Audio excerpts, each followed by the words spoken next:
दोस्तों इस वीडियो में हम जानेंगे आईबी और रॉ के बारे में। ये होता क्या है, कैसे चुने जाते हैं, इनके वर्क क्या है, इन दोनों में क्या डिफरेंसेस हैं। पहले जानते हैं आईबी के बारे में। आईबी का फुल फॉर्म इंटेलिजेंस ब्यूरो होता है। इसे हिंदी में असूचना केंद्र कहते हैं। इंटेलिजेंस ब्यूरो यानी कि आईबी भारत का एक अंतरिक्त खुफिया एजेंसी है जिसका उपयोग भारत के भीतर में खुफिया जानकारी एकत्र करने के लिए, काउंटर इंटेलिजेंस और आतंकवाद रोधी कार्य के अंजाम देने के लिए किया जाता है।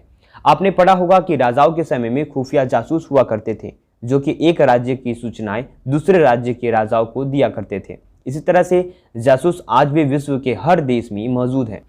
इंटेलिजेंस ब्यूरो यानी कि आईबी की स्थापना ब्रिटिश औपनिवेशिक शासन के दौरान की गई थी। सन 1857 के सफलता सिपाही विद्रोह ने अंग्रेजी सरकार को एक खुफिया संगठन बनाने के लिए मजबूर कर दिया था ताकि अंग्रेज भारत के विभिन्न हिस्सों में भारतीय विद्रोह और राज्यों की गतिविधियों पर नजर रख सके। इंटेलिजेंस ब्यूरो की स्थापना 23 दिसंबर 1887 को लंदन में भारत के विदेश सचिव द्वारा केंद्रीय विशेष शाखा के रूप में की गई थी। वर्ष 1920 में इनका नाम बदलकर इंटेलिजेंस ब्यूरो रखा गया था। इंटेलिजेंस ब्यूरो आईबी दुनिया में सबसे पुराना खुफिया संगठन माना जाता है। इंटेलिजेंस ब्यूरो का मुख्य काम भारत की अंतरिक्ष सुरक्षा सुनिश्चित करना होता है। यही एजेंसी उन तत्वों पर कड़ी नज़र रखती है, बल्कि अब तो एक देश में अपनी कई खुफिया एजेंसी भी बना ली है। जैसे अमेरिका में खुफिया एजेंसी एफबीआई देश के अंदर ऑपरेशन करता है, वही सीआईए देश के बाहर ऑपरेशन करता है। रूस में केजीबी, पाकिस्तान में आईएसआई और इजराइल में मोसाद है। भारत में आईबी, रॉ, एनआईए और सीबीआई प्रमुख खुफिया एजेंसी हैं। आसान भाषा में कहें तो इंटेलिजेंस ब्यूरो का कार्य कोई निर्धारित शाखा नहीं है, लेकिन यह मुख्य रूप से काउंटर इंटेलिजेंस, काउंटर आतंकवाद, वीआईपी सुरक्षा, देश विरोधी गतिविधियों पर नियंत्रण, सीमावर्ती क्षेत्रों में खुफिया जानकारी जुटाने और आधारभूत संरचना रखरखाव के काम करती है। इंटेलिजेंस ब्यूरो अमेरिका, ब्रिटेन, रूस और इजराइल की सुरक्षा एजेंसी के साथ साथ जानकारी साझा भी करता है। इंटेलिजेंस ब्यूरो तकनीकी रूप से गृह मंत्रालय को रिपोर्ट करता है।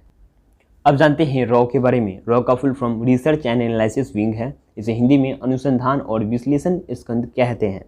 रिसर्च एंड एनालिसिस विंग यानी कि रॉ वर्ष 1968 तक खुफिया ब्यूरो आईबी भारत के अंतरिक्ष और बाहरी खुफिया ऑपरेशन के लिए जिम्मेदार था। लेकिन जब 1962 और 1965 के युद्ध में भारत की खुफिया एजेंसी नाकाम हो गई थी, तब सरकार ने बाहरी खुफिया ऑपरेशन के लिए 1968 में अलग से रॉ नाम की खुफिया एजेंसी बनाई थी।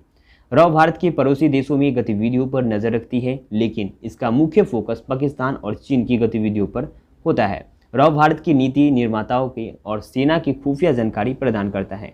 रॉ ने बांग्लादेश के गठन में महत्वपूर्ण भूमिका निभाई थी। सूत्रों में मुताबिक रॉ ने पाकिस्तानी से आज़ाद के लिए लड़ रहे बांग्लादेश के मुक्त वाहिनी सेना में प्रशिक्षित किया था। इंटेलिजेंस ब्यूरो और रॉ के बीच कुछ मुख्य अंतर जानते हैं। इंटेलिजेंस ब्यूरो भारत के अंतरिक्ष खुफिया एजेंसी है। यह अपने ऑपरेशन देश में भीतर संचालित करती है, जबकि रॉ भारत का अनुसंधान और विश्लेषण विंग है और भारत की बाहरी खुफिया एजेंसी है।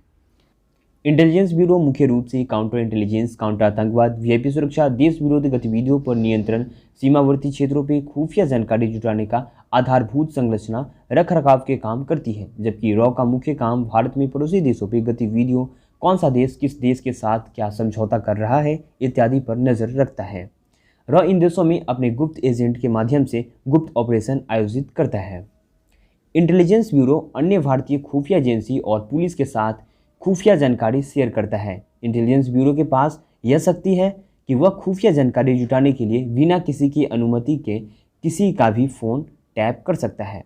जबकि रॉ खुफिया जानकारी जुटाने के लिए रिस्क, पिटाई, जासूसी, मनोविज्ञान टेस्ट, खुफिया प्रशिक्षण, इस सीमा पर उड़ाना और एजेंट की नियुक्ति इत्यादि का सहारा लेता है। इंटेलिजेंस ब्यूरो की स्थापना भारत के स्वतंत्र सेनानियों के राज्यों की गतिविधियों पर नजर रखने के लिए की गई थी, जबकि रॉ की स्थापना भारत विरोधी गतिविधियों में शामिल देशों पर नजर रखने के लिए की गई। इंटेलिजेंस ब्यूरो में भारतीय पुलिस सेवा, कानूनी प्रवर्तन एजेंसी और सेना के कर्मचारियों काम करते हैं।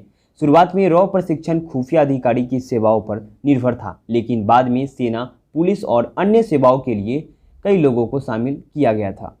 अब रॉ के पास अपना सेवा कैडर है जिसे रिसर्च एंड एनालिसिस सर्विस यानी कि आरएएस कहा जाता है। इंटेलिजेंस ब्यूरो को 1887 में स्थापित किया गया था, जिसे दुनिया का सबसे पुरानी खुफिया एजेंसी माना जाता है। यह गृह मंत्रालय के शासन के अधीन काम करता है। वहीं दूसरी ओर रॉ ने अपना काम 1968 में शुरू किया था और यह सीधे भारत के प्रधानमंत्री कार्यालय के अधीन रखा गया है। खुफिया ब्यूरो और रॉ की स्थापना के पीछे मूल्य उद्देश्य भारत के आंतरिक और बाहरी दुश्मनों से भारत की रक्षा करना है। तो दोस्तों ये थी डिफरेंसेस। उम्मीद करता हूं कि आपको वीडियो पसंद आया होगा, तो वीडियो को लाइक कर दें और अपने फैमिली फ्रेंड्स के साथ भी शेयर करें। और हमारे चैनल पे अपने हैं तो चैनल को सब्सक्राइब करें, बेल आइकन को प्रेस करके ऑल नोटिफिकेशन को ऑन कर लें, ताकि हमारी अगली आने वाली वीडियोज़ का नोटिफिकेशन आपको मिला करें। अगर आपको इसके रिगार्डिंग या फिर कोई भी अन्य वीडियो के टॉपिक के लिए आपको सजेशन देना हो तो आप हमें डायरेक्ट इंस्टाग्राम पे फॉलो करके वहाँ पे सजेशन दे सकते हैं, या फिर कोई डाउट आपका हो तो आप हमें सीधा कमेंट सेक्शन में कमेंट करके पूछ सकते हैं। And thank you for watching.